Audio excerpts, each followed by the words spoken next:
Hello Biru सब झक्कास। तो हम फिर से आ गए हैं फिजिक्स क्लास। तो आज हम फिजिक्स में क्या पढ़ने वाले हैं, क्रॉस प्रोडक्ट। और क्रॉस प्रोडक्ट में क्या पढ़ने वाले हैं, क्रॉस प्रोडक्ट का basic, right hand thumb rule, screw rule, क्या रिजल्ट होता है, ये सारा चीज हम लोग पहले देख चुके हैं। ठीक है, प्रीवियस वीडियो में हम लोग क्या कर चुके हैं, इसको देख चुके हैं। आज हम लोग देखेंगे प्रॉपर्टीज। प्रॉपर्टीज में भी दो प्रॉपर्टीज हम लोग ने देख लिया था। एक क्या होता है, क्रॉस प्रोडक्ट कम्यूटेटिव लॉ को फॉलो नहीं करता है। फर्स्ट क्या था, A cross B not equal to A vector cross B vector not equal to B vector cross A vector. ठीक है, सेकेंड प्रॉपर्टी क्या था, ठीक है, ये क्या था, not follow commutative law.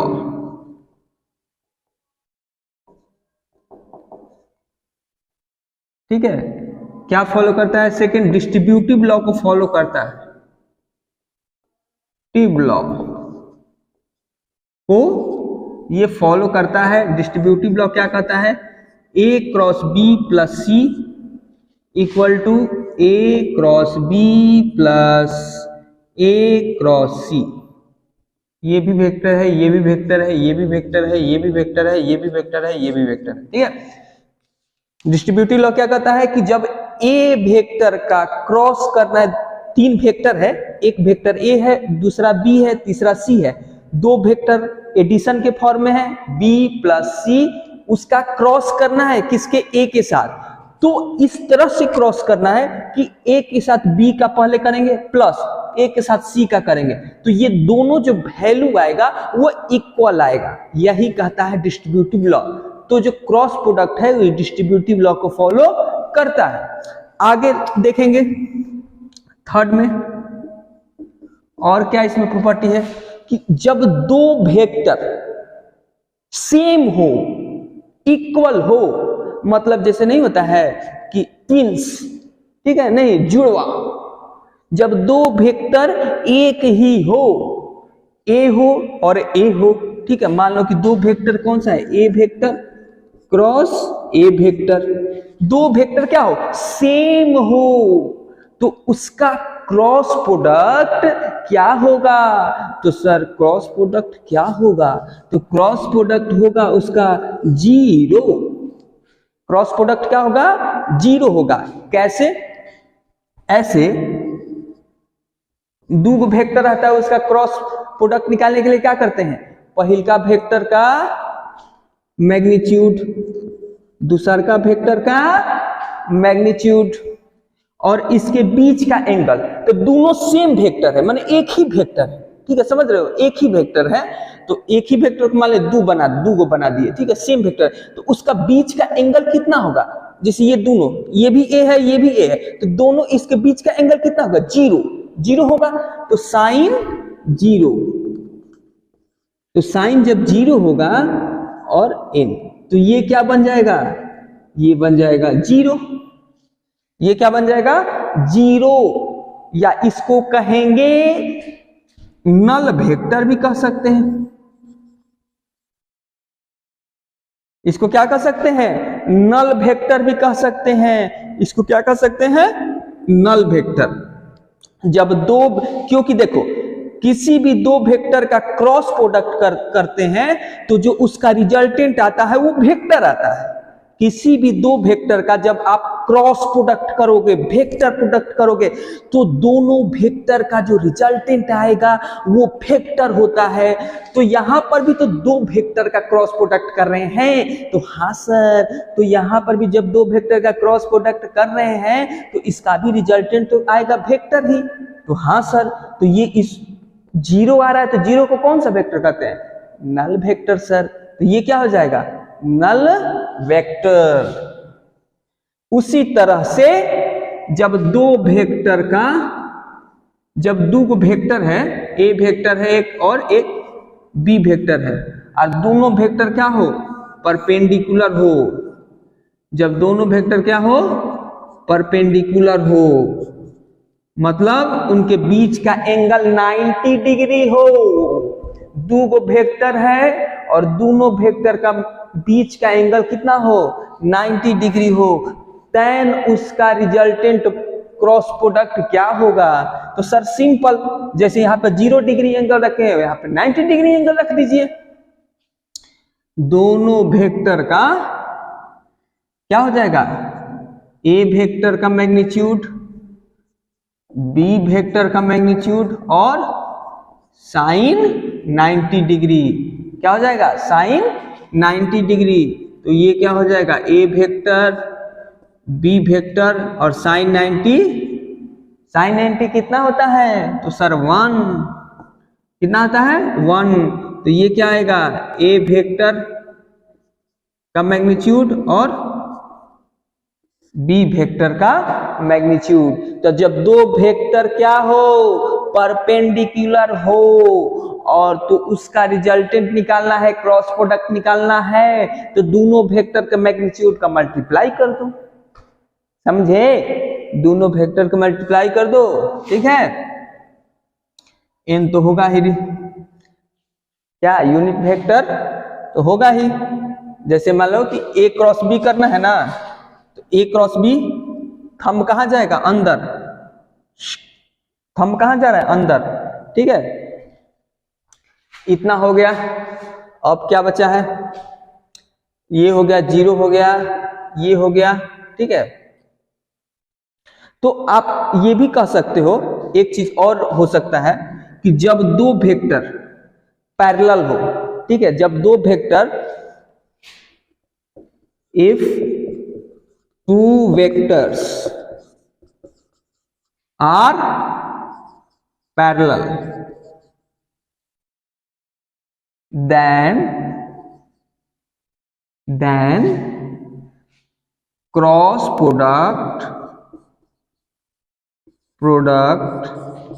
of both vector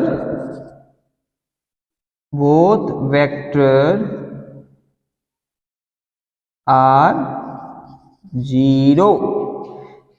If two vectors are parallel, then cross product of both vector are 0.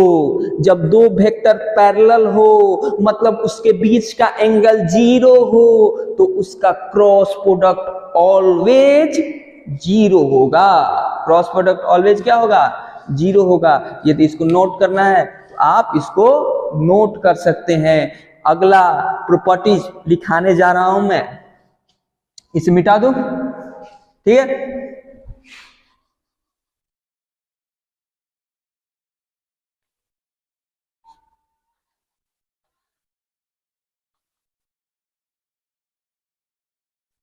अगला प्रॉपर्टीज है कि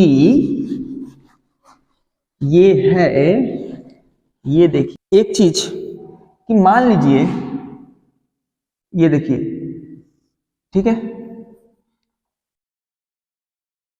ये क्या है, ए वेक्टर है, ये क्या है, बी वेक्टर है, ठीक है। ये ए वेक्टर है और बी वेक्टर है, ठीक है। अब इसके हेल्प से मैं बनाने जा रहा हूं पैरेललोग्राम। इसके हेल्प से क्या बनाने जा रहा हूं, parallelogram.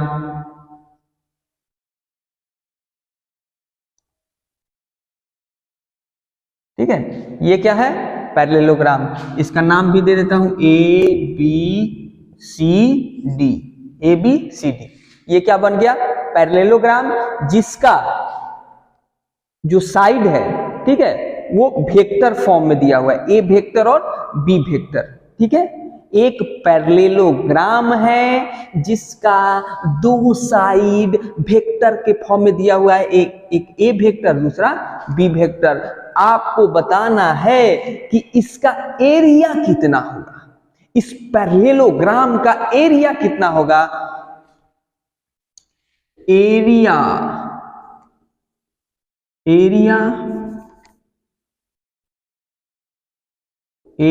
Of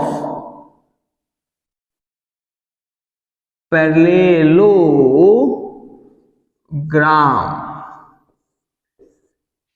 area of parallelogram if side adjacent side so vector A and B then area क्या होगा? तो एरिया आप डायरेक्ट लिखोगे वो होगा A vector cross B vector का मैग्नीट्यूड। जब इसका एडजेसेंट साइड वेक्टर शो कर रहा है, एक वेक्टर और बी वेक्टर, तो इसका एरिया पैरेललोग्राम का एरिया जो होगा क्रॉस प्रोडक्ट का मैग्नीट्यूड होगा, क्रॉस प्रोडक्ट का मैग्नीट्यूड होगा। कैसे होगा ये हम देखेंगे।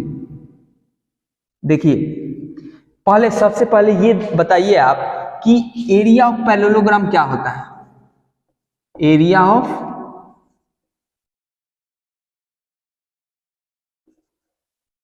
पैरेललोग्राम क्या होता है? तो एरिया ऑफ पैरेललोग्राम जो होता है वो होता है बेस इंटू हाइट।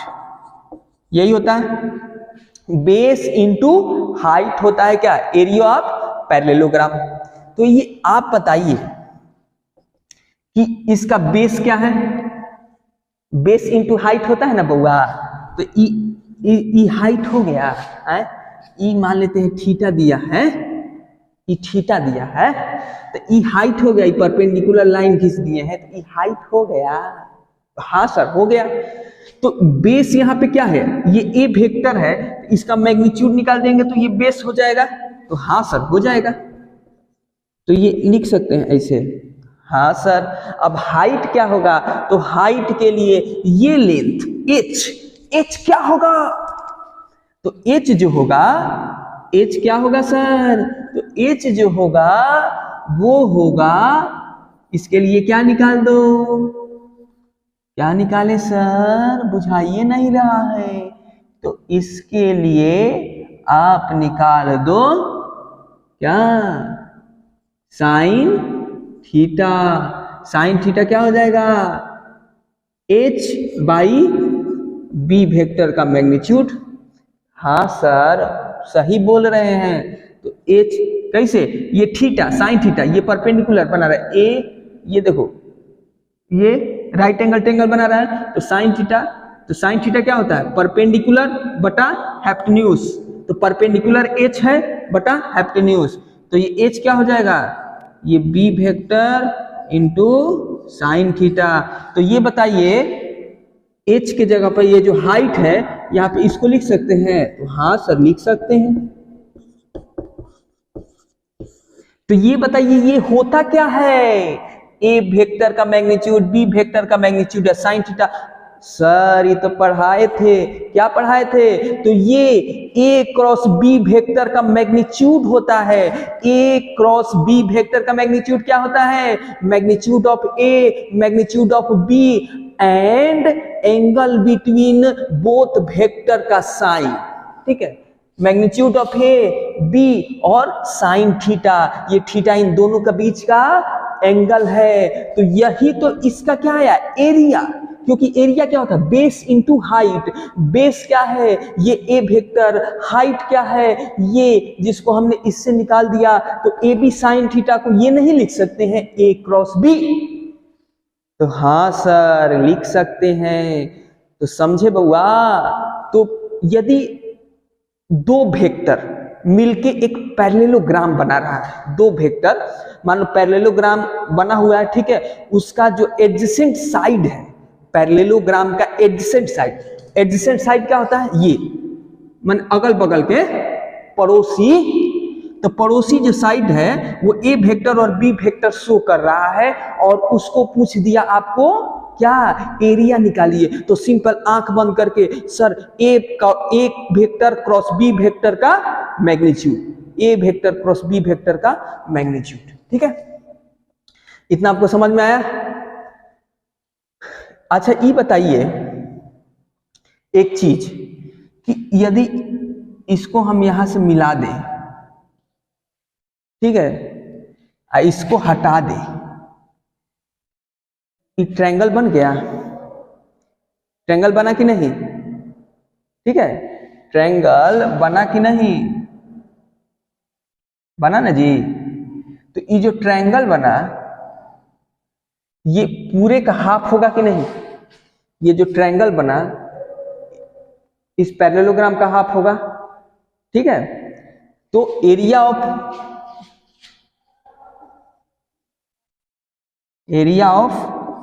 ट्रायंगल क्या हो जाएगा? ट्रायंगल 1/2 a वेक्टर b हो जाएगा, ठीक है। आपको समझ में आया? ये एरिया ऑफ ट्रायंगल क्या हो जाएगा? ए वेक्टर क्रॉस बी वेक्टर का हाफ।